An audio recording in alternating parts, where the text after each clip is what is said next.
નમસ્તે ખેડૂત મિત્રો, આજના આ વિડીયોની અંદર આપણે જોશું કે ગુજરાતની તમામ માર્કેટ યાર્ડની અંદર કપાસના કેવા ભાવ બોલાયા હતા. સાથે સાથે જાણવાના છે કે એમસીએક્સ કોટન વાયદો અને ન્યુયોર્ક કોટન વાયદાની ભાવમાં શું હલચલ રહી છે, અને સાથે સાથે રૂ બજારની સચોટ માહિતી પણ મેળવશું. પણ એની પહેલાં જો મિત્રો તમે ચેનલને સબસ્ક્રાઇબ ન કરી હોય તો ચેનલને સબસ્ક્રાઇબ કરી દેજો, જેથી કરીને ખેડૂતોને લગતા સમાચાર તથા કપાસના ભાવોના સમાચાર તમને સૌથી પહેલાં મળી રહે મિત્રો. તો ચાલો શરૂ કરીએ આજનો આ વિડીયો. તો મિત્રો સૌથી પહેલાં કપાસના ભાવોની વાત કરીએ તો મિત્રો કપાસના ભાવો પર આ અઠવાડિયે વાયદા બજારની સીધી અસર પડી હતી અને ભાવમાં મણે 50 થી 60 રૂપિયા ઘટી ગયા હતા મિત્રો.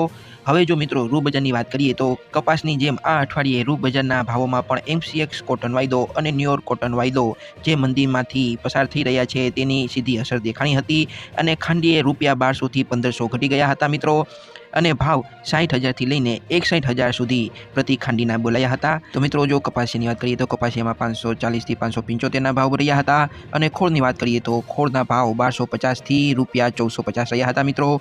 હવે જો મિત્રો એમસીએક્સ કોટન વાયદાની વાત કરીએ તો એમસીએક્સ કોટન વાયદો છે તે 60,000 ઉપર બંધ રહ્યો હતો, જેનો પ્રીવિયસ ક્લોઝ હતો 59,920, એટલે કે તેમાં 80 રૂપિયાનો સુધારો જોવા મળ્યો હતો મિત્રો. અને જો મિત્રો ન્યુયોર્ક કોટન વાયદાની વાત કરીએ તો ન્યુયોર્ક કોટન વાયદો 91.63 સેન્ટે બંધ રહ્યો હતો, જેનો પ્રીવિયસ ક્લોઝ હતો 92.21 સેન્ટ, એટલે કે તેમાં 0.68 સેન્ટનો મામૂલી ઘટાડો જોવા મળ્યો હતો મિત્રો. હવે જો મિત્રો આગામી દિવસોમાં કપાસના ભાવ કેવા રહી શકે તેની વાત કરીએ તો મિત્રો આગામી દિવસોમાં હવે માર્ચ એન્ડિંગની રજા આવી જશે, જેથી હવે કપાસની હરાજી ઉપર તેની અસર જરૂર પડશે. પણ મિત્રો અત્યારે હાલ એમસીએક્સ અને ન્યુયોર્ક કોટન વાયદો ટૂંકા ગાળાની મંદીમાંથી પસાર થઈ રહ્યા છે, પણ યુએસમાંથી આવેલા કપાસની વાવેતરના આંકડા પણ અત્યારે ઘટેલા લાગે છે, એટલે કે આગામી સિઝનમાં યુએસના કપાસનું જે ઉત્પાદન છે તે ચોક્કસપણે ઘટવાનું છે. સાથે સાથે અત્યારે થોડા સમય પહેલાં સાઉથની ફેબ્રિક મિલ એસોસિએશન દ્વારા કપાસની ખરીદીને અટકાવી દેવાની મોટી મોટી કંપનીઓને સલાહ આપવામાં આવી હતી, જેથી કરીને રૂના ભાવોને દબાવી શકાય.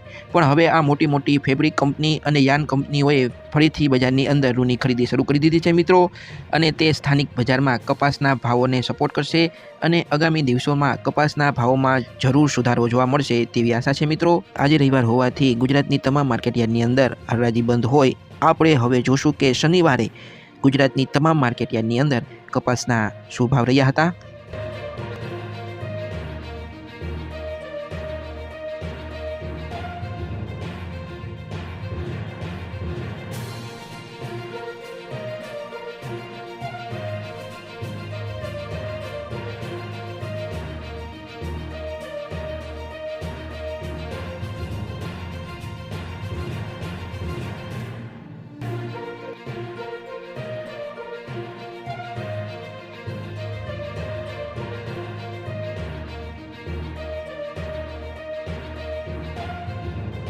તો મિત્રો ચેનલને સબસ્ક્રાઇબ કરવાનું ભૂલતા નહીં. આપણે મળશું આવતા વિડીયોમાં. ત્યાં સુધી જય જવાન જય કિસાન.